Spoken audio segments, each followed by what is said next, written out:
This is our best chance to begin rebuilding our military and make progress on issues directly affecting the American people. It's a good deal for the American people, and it's a strong signal that we can break the gridlock that has overwhelmed this body and work together for the good of the country. Senate leaders Mitch McConnell and Chuck Schumer busy today pushing that budget deal that they negotiated to avoid another government shutdown.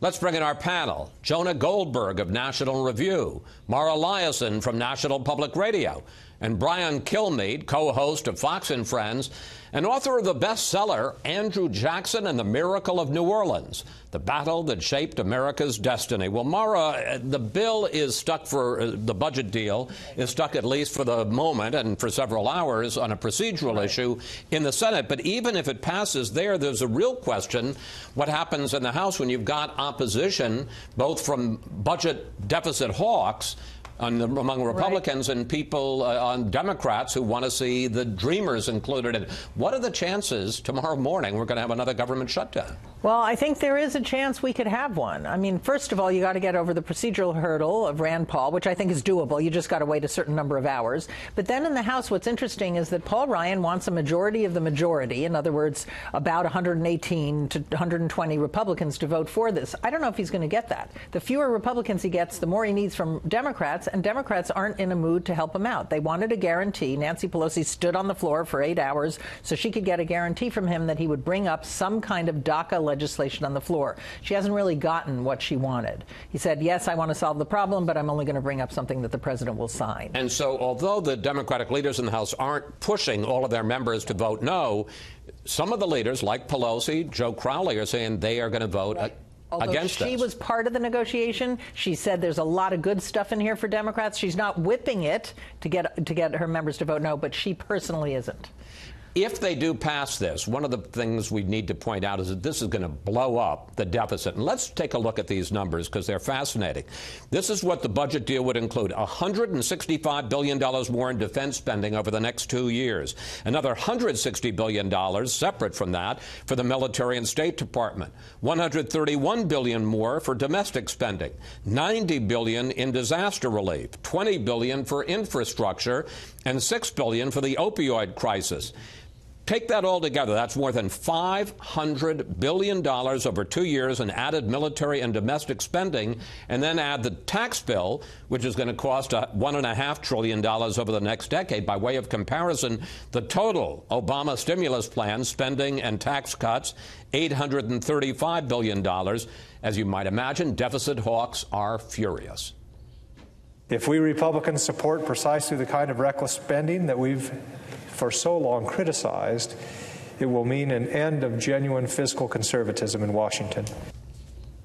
Brian Kilmeade, whatever happened to the GOP as the party of fiscal discipline? Well, I mean, people out there watching have to say, yeah, we can be fiscal discipline, and Republicans can say, yeah, this is what we are, and Democrats say, this is what we are, and guess what we have? Nothing gets done. For 6, 7 years, nothing significant gets done. Now you have a situation where leadership says we have to go fund the government, and we want to get a 2-year deal. And they watch Secretary of Defense Mattis come out and say, the thing that's hurting our defense and the Pentagon worse than any other enemy is what's happening in Congress not fully funding us. We can't exist like this. So what Paul Ryan and Mitch McConnell says is this: they want domestic spending, we want defense spending. So we give this money to domestic spending. And if you look at it, a lot of it goes to what the Trump agenda is, to infrastructure. It goes to opioids. It goes to cancer research. So you get the Trump agenda moving forward on one hand. Then you fully fund the Defense Department for 2 full years. And then what you do is you go back and do entitlements after that, because it's the automatic withdrawals from our bank account which is hurting us, not the discretionary spending. Well, I want to get to the entitlements part of that with you, Jonah, but I also want to talk about the split among Democrats, because you've got Chuck Schumer, the leader of the Democrats in the Senate, saying this is a great deal, and then you have Nancy Pelosi, who was pointed out, helped negotiate it, but now she's against it. Take a look. I have an unease with it and hope that the Speaker will man up and decide that we in the House can also have what's Mitch McConnell guaranteed in the Senate, a vote on the floor.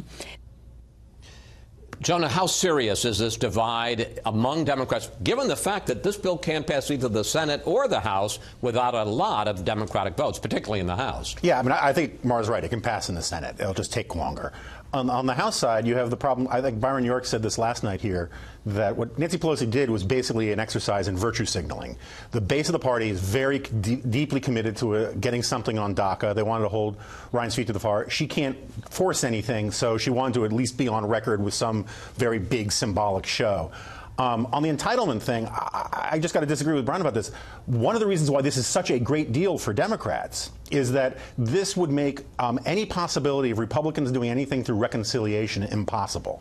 Now, reconciliation is the process by which Republicans in the Senate would only need 50 votes to get something done. But they need to pass a budget to do that. That's right. There is no way, getting rid of reconciliation, that the Republicans are going to be able to do entitlement reform and get enough Democrats to vote for it. This basically guarantees that the Republicans going into 2018 will have no other big legislative items on their agenda. They're not going to be able to do any of the fixes to Obamacare that they wanted to do. This is one of the reasons why Chuck Schumer really likes this deal. Except for the DACA part, there is nothing in this deal that Democrats shouldn't love. And while there's individual spending I could defend, particularly on the military, this basically amounts to basically a death knell for the Tea Party messaging of the Republican Party. Brian, you've got 45 seconds to tell Jonah why he's wrong. There are a lot, as you know, of the famous a lot of Democratic senators in these red states. So after they get this done, there's going to be a lot of who have to turn around to their constituents and say, yeah, I got to be fiscally responsibly too. So how many do you need to get? You need to get about 8. So if they get the budget that they want, and there's a sense in March 6th they'll get some type of DACA deal that they could get, why do you think, Jonah, can we be a little bit optimistic that people are going to say, you know, welfare is a mess. Social Security needs to be addressed. And we can start pulling some of this in with Medicare. And you're about to smirk. How dare you? Because I've been paying attention to Congress for the last 15 years. That's not going to happen. President Trump has promised not to cut Medicare, Medicaid, or Social Security. Entitlement reform is not going to happen. I don't think in an election year you're going to have Republicans vote to cut these entitlement programs. He also said he's going to build a solid wall. Now he says I'm going to have search in certain areas where I don't need that. I'm going to use technology. He could pull back from that and not look like he's going back in his word. All right. At least you're optimistic, and we appreciate that. Right. Next up. Even if you don't really appreciate it. No, I always appreciate it.